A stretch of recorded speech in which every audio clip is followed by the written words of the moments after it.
bienvenue à tous ceux qui nous rejoignent dans ce sabbat délice.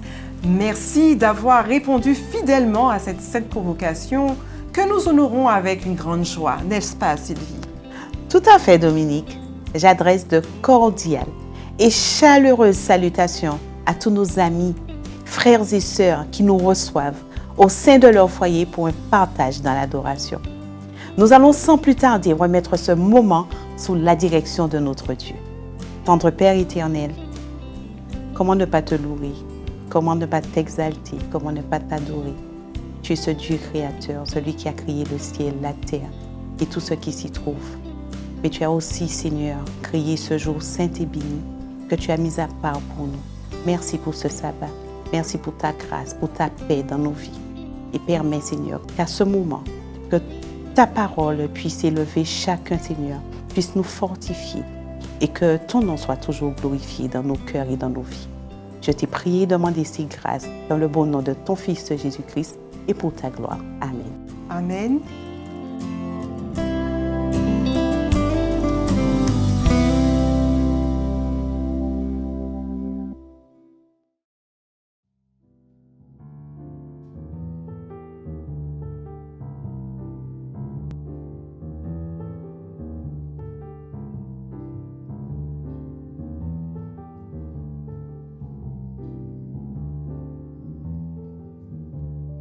Sur toi je me repose, ô Jésus mon sauveur.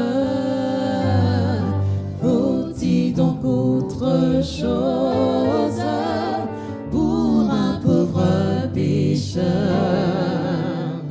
Conduit par ta lumière, gardé par ton amour, vers la maison du Père, marchant de jour en jour. Sur toi je me repose, ô Jésus mon sauveur. Faut-il donc autre chose pour un pauvre pécheur? Ah, ma misère est grande, mais tu m'as pardonné. Sainte et vivante offrande, pour moi tu t'es donné. Et de toute souillure, par le sang de la croix, mon âme devient pure. Tu l'as dit, je le crois. Sur toi je me repose, ô Jésus mon sauveur. Faut-il donc autre chose pour un pauvre pécheur?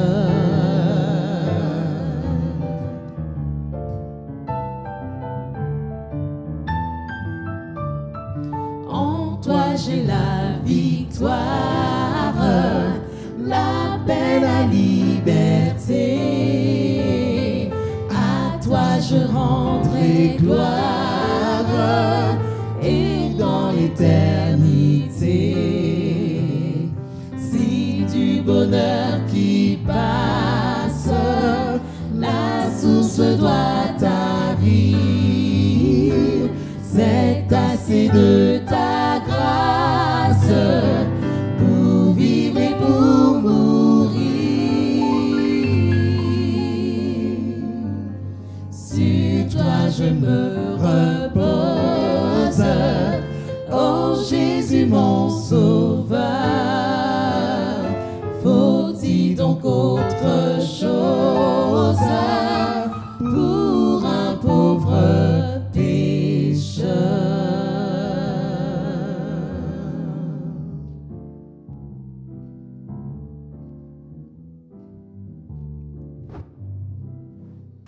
Les difficultés sociales, financières du quotidien sans cesse croissantes de notre société n'épargnent aucun foyer. Nul n'est à l'abri. Nous devons de plus en plus serrer la ceinture, mettre de côté les moments de qualité en famille, entre amis. Ne plus se faire plaisir devient le lot du quotidien de bon nombre. Malgré le rythme effréné au travail, bon nombre de foyers ne parviennent plus à boucler leur fin de mois. Sur le plan alimentaire, les délais de règlement des factures ne sont plus respectés. Mais que faire? L'angoisse, le stress, la peur sont les maux communs du quotidien. Et pourtant, Philippiens 4, 19 dit ceci, Sylvie. « Mon Dieu pourvoira à tous vos besoins selon sa richesse avec gloire en Jésus-Christ. » Amen. C'est vrai, Dominique, qu'il est difficile d'exercer une foi vivante lorsqu'on est dans la tristesse et dans le découragement. Et cependant, c'est justement à ce moment-là que nous devrions exercer notre foi. Mais, disent certains, nous ne nous sentons pas en état de prier avec foi dans ces heures pénibles. Bien sûr, Dominique, mais ma réflexion est la suivante.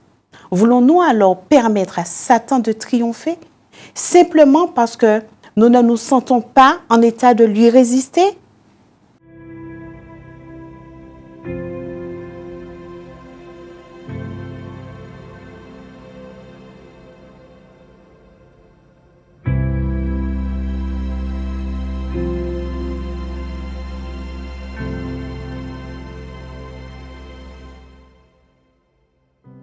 Psaume de David 65. Avec confiance au Dieu, on te louera dans Sion et l'on accomplira les vœux qu'on t'a faits. Ô toi qui écoutes la prière, tous les hommes viendront à toi. Les iniquités m'accablent, tu pardonnes nos transgressions. Heureux celui que tu choisis et que tu admets en ta présence pour qu'il habite dans tes parvis. Nous rassasions du bonheur de ta maison et de la sainteté de ton temple. Par ta bonté, tu nous exauces par des prodiges, Dieu de notre salut, espoir de toutes les extrémités lointaines de la terre et de la mer. Il a fermé les montagnes par sa force, il est saint de puissance. Il apaise le rugissement des mers, le rugissement de leurs flots et le tumulte des peuples. Ceux qui habitent aux extrémités du monde s'effraient de tes prodiges. Tu remplis d'allégresse l'Orient et l'Occident. Tu visites la terre et tu lui donnes l'abondance. Tu la combles de richesses. Le ruisseau de Dieu est plein d'eau. Tu prépares le blé quand tu la fertilises ainsi.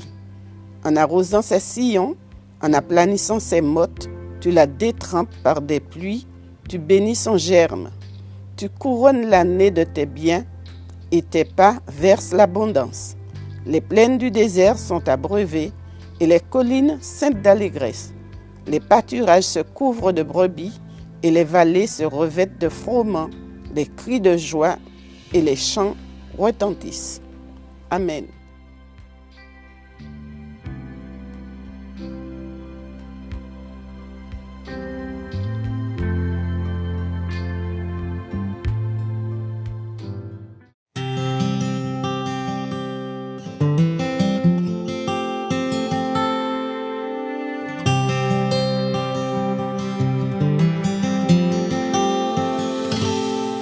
Souviens-toi du sabbat pour le sanctifier, car en ce jour, Dieu nous invite à venir le rencontrer dans son amour pour mieux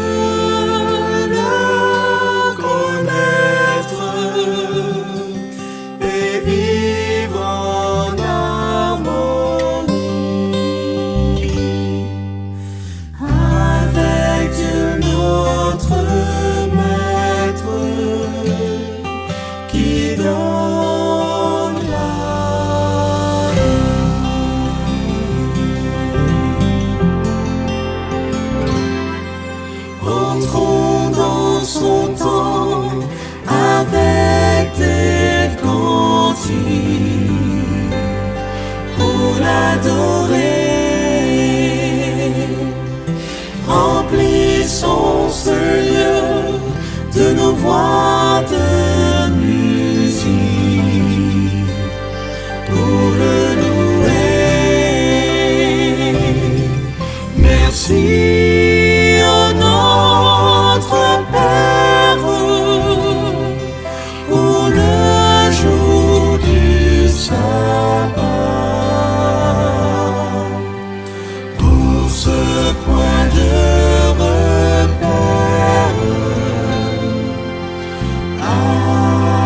avec toi.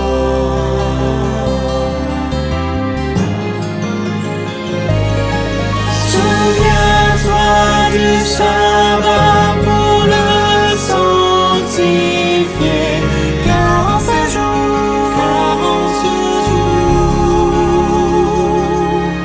Dieu nous invite à venir le rencontrer dans son amour,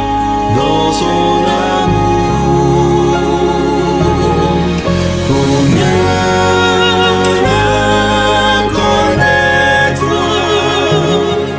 et vivre en harmonie avec Dieu notre Maître qui donne la vie.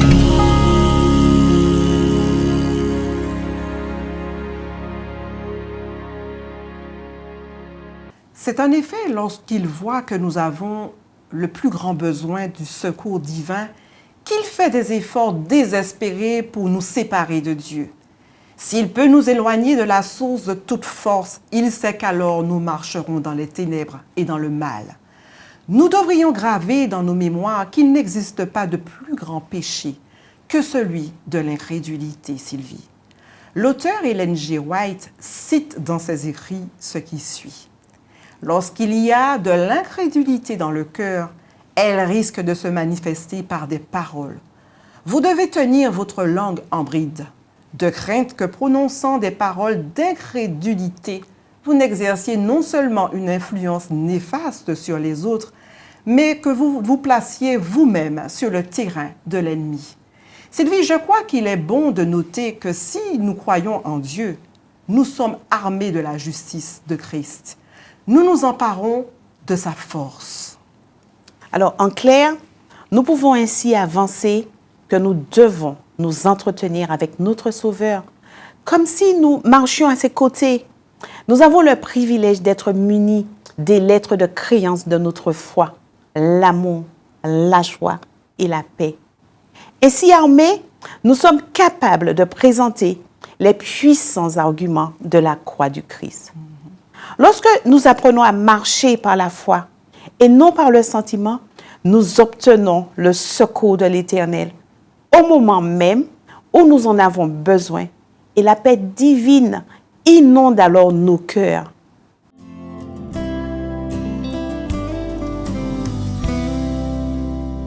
Le texte que je vous partage se trouve dans Jean chapitre 8, le verset 15 qui dit « Vous jugez selon la chair, moi, je ne juge personne. » C'est des paroles de Jésus lui-même.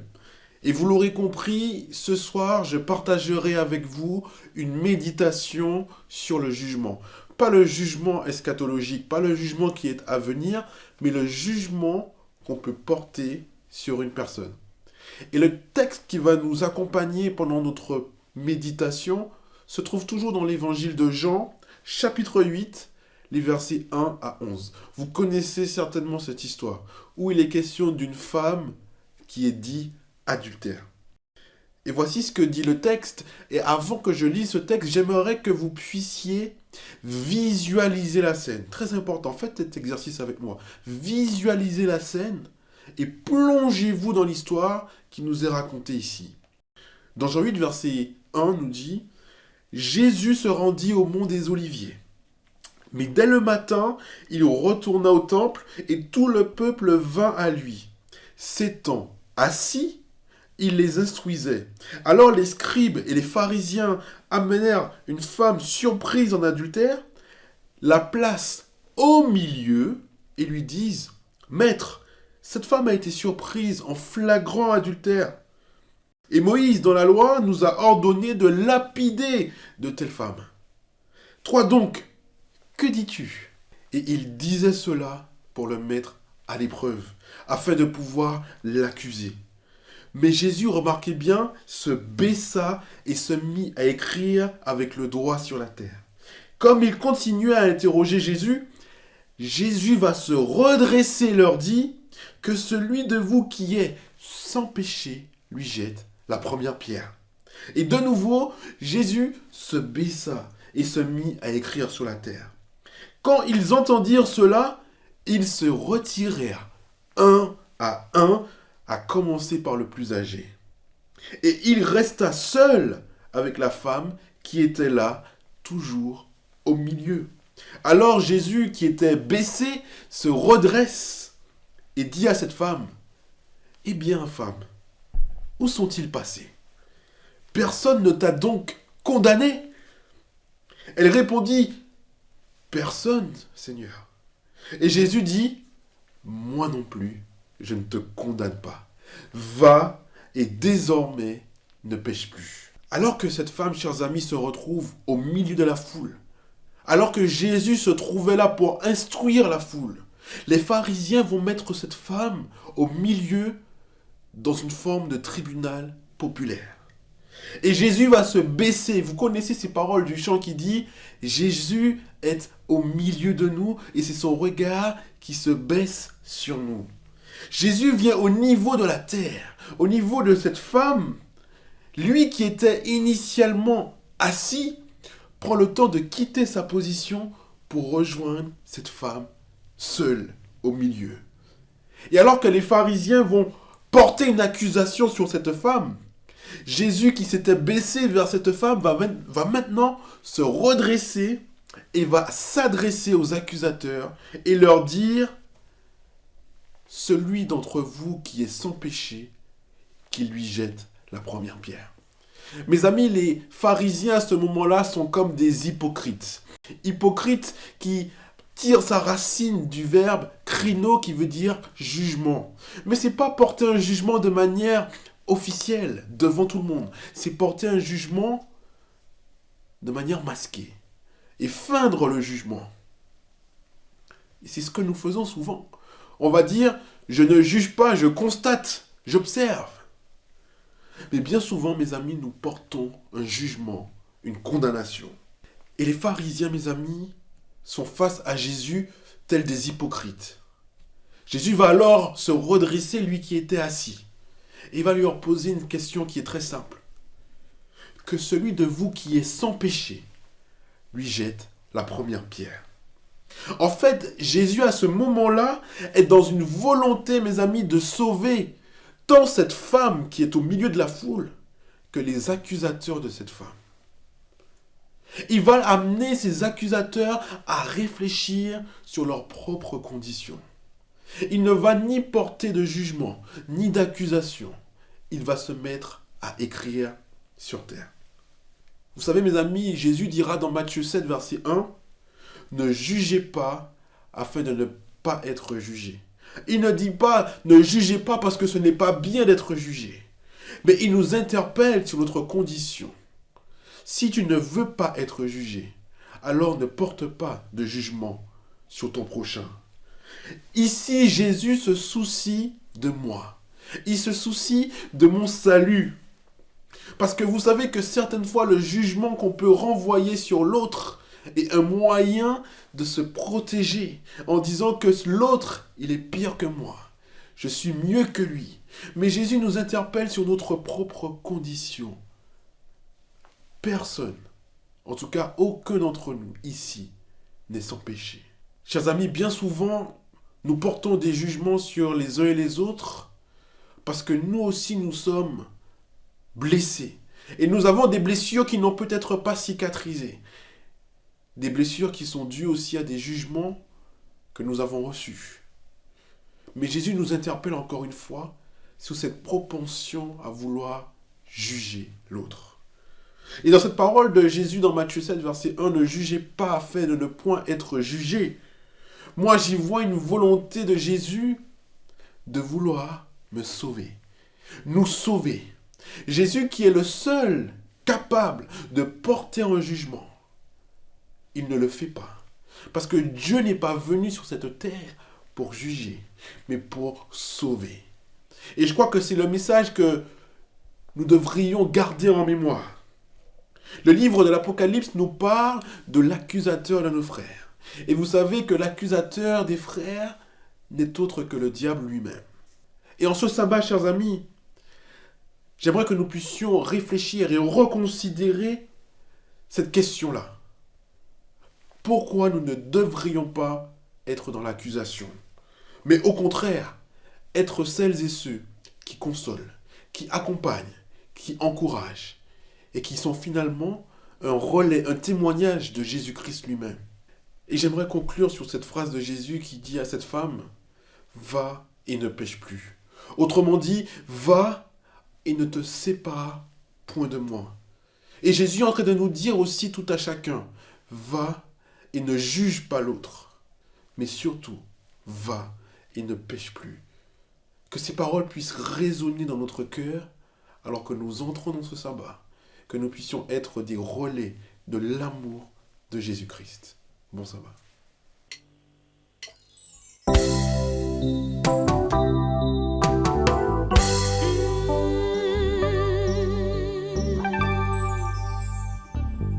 Roi couvert de blessures, meurtri pour mon péché. Roi tout couvert d'injures, à la croix attaché.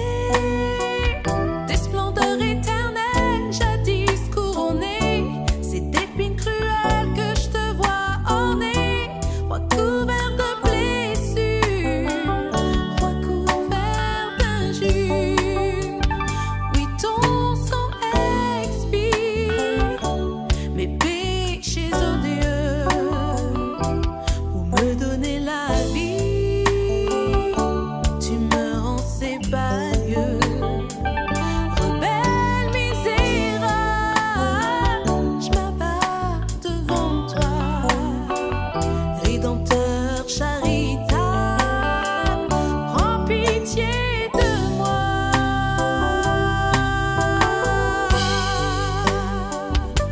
Tourne vers moi ta face, fidèle et bon sauveur.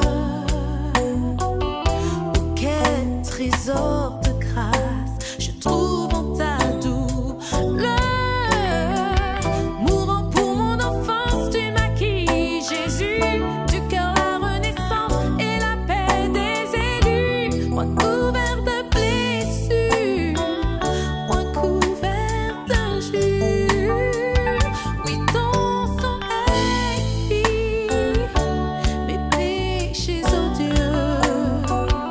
Pour me donner la vie, tu me rends sébalieux. Rebelle misérable, je m'abats devant toi.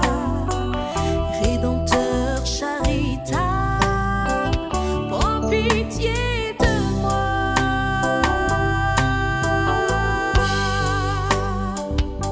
Pour ton agonie, pour ta vive douleur, je veux toute ma vie te bénir, bon sauveur.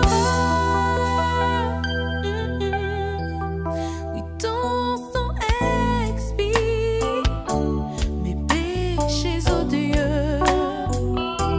Pour me donner la vie, tu me rends sébalieux. Rebelle misérable, je m'abats devant toi. Rédempteur charitable, prends pitié de moi.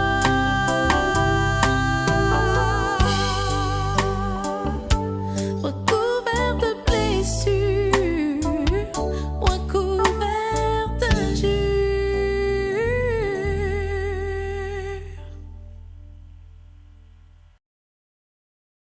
Cette vie simple d'obéissance et de confiance que vécut Enoch, si nous apprenons cette leçon de simple confiance, nous pourrons, comme Enoch, recevoir le témoignage que nous sommes approuvés de Dieu.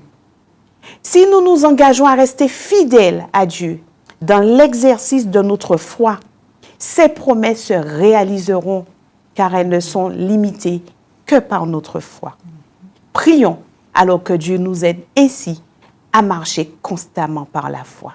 Tendre Père éternel, tu es ce Dieu fidèle, celui qui nous appelle à marcher par la foi.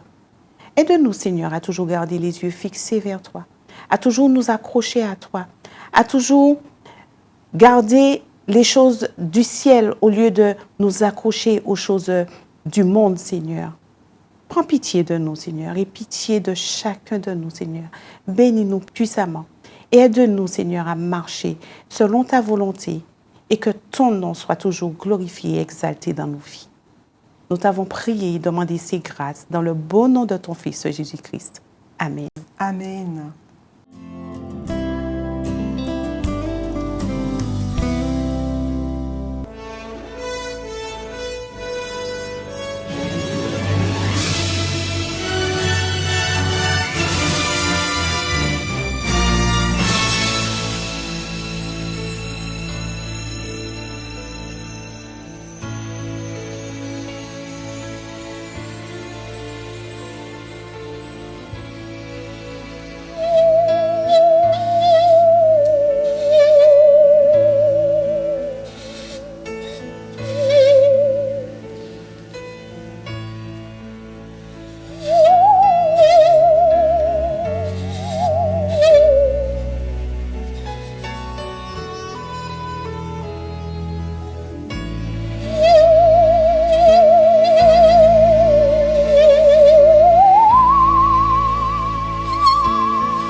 voici arrivés au terme de notre émission Sabbat délices.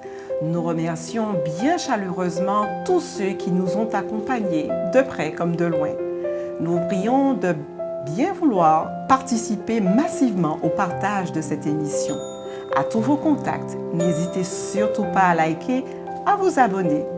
Rendez-vous d'ici la semaine prochaine, même chaîne pour une nouvelle rencontre dans votre Sabbat délices. Demeurez tous bénis. Bon sabbat délices.